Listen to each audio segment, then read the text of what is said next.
أهلا بيكم. تخيل احنا دلوقتي عايشين في سنة 1920 وانت مواطن ألماني بدأت تسمع عن حزب قومي متطرف وأفكاره جريئة وعداوته صريحة لمنافسيه والأعداء. ايه وجهة نظرك اللي ممكن تتكون عن الحزب ده وعن مستقبله؟ السؤال ده أنا سألته لنفسي بعد ما حاولت أفكر كان ممكن يكون ايه شكل العالم لو النازيين ما وصلوش للحكم في ألمانيا سنة 1933. وعلشان اقدر اتوقع اجابة انا بحثت في موضوع وصولهم للحكم ولقيت ان النازيين كان ليهم شعبية بتزيد سنة عن التانية. فهنا بدأت استغرب وافكر ايه اللي خلى شعبيتهم تزيد عند الجمهور الالماني، ايه هي المعتقدات والافكار اللي النازيين روجوها ووصلت للجمهور وخلت ليهم شعبية كده.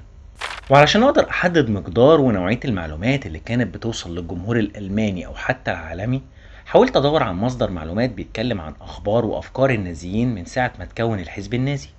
بس حسيت اني لو قريت المذكرات اللي اتكتبت قبل او بعد حكم النازيين او حتى الابحاث اللي اتكتبت في الموضوع ده مش هتبقى حيادية بالشكل اللي انا عاوزه.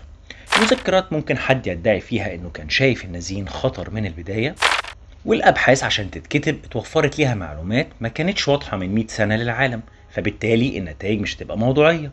أنا كنت عاوز الأخبار اللي المواطن العادي كان بيسمعها عشان أقدر أكون وجهة نظر زيه بالظبط. وهنا لقيت كنز معلومات في الصحف اللي كانت بتتنشر من سنة 1920 لغاية سنة 1933. الكنز ده كان صادم ليا، ده لأني لقيت إن كل الأفكار والعنف والكراهية اللي احنا حاليا نعرفها عن النازيين كانت برضو معروفة وقتها. فتعالوا نشوف الصحف دي كانت بتقول ايه عن النازيين وحالة ألمانيا ومعاداة السامية في الفترة اللي ظهر فيها النازيين. يعني من الآخر تعالوا نرجع بالزمن ناخد نفس خبرة وتجربة وإحساس الناس اللي عايشت ظهور النازيين ابتداء من سنة 1920.